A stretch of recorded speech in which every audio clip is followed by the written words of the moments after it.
The new military recruitment scheme Agnipath has boiled into a major issue for the government, with protests now spreading to 8 states. A person died in police firing as mob set fire to trains and damaged properties, creating a security scare.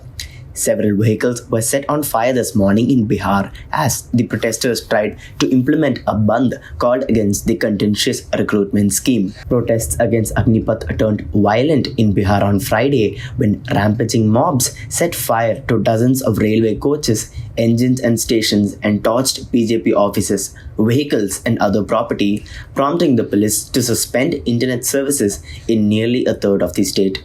At least 250 people have been arrested in Uttar Pradesh over the protests, which has seen hundreds of angry youth carrying bamboo sticks and stones, storming railway premises across cities and small towns, and laying siege to highways. Prime Minister Narendra Modi on Saturday met his mother Heeraben Modi at her residence in Gandhinagar in Gujarat on the occasion of her birthday. The Prime Minister sought his mother's blessings and washed her feet.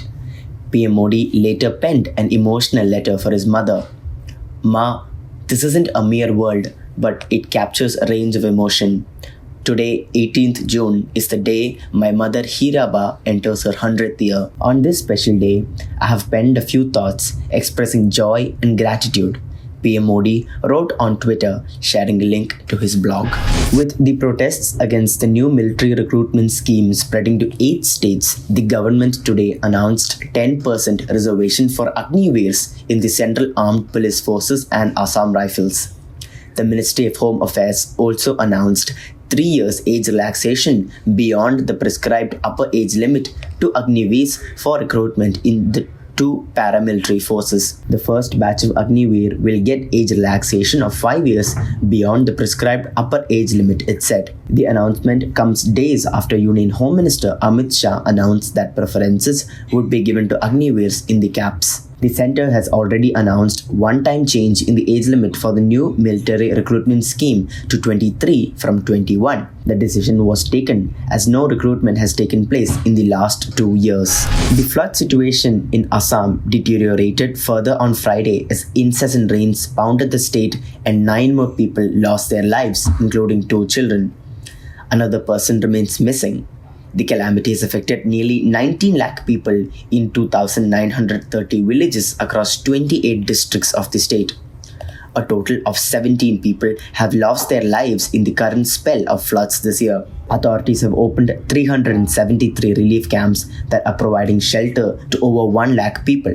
While the river Kopili is flowing above the highest flood level mark at Kanpur in Nagaon district, Brahmaputra, Beki, Manas, Pagladia, Putimari and Jia Bharali rivers are flowing above the danger level mark at several places.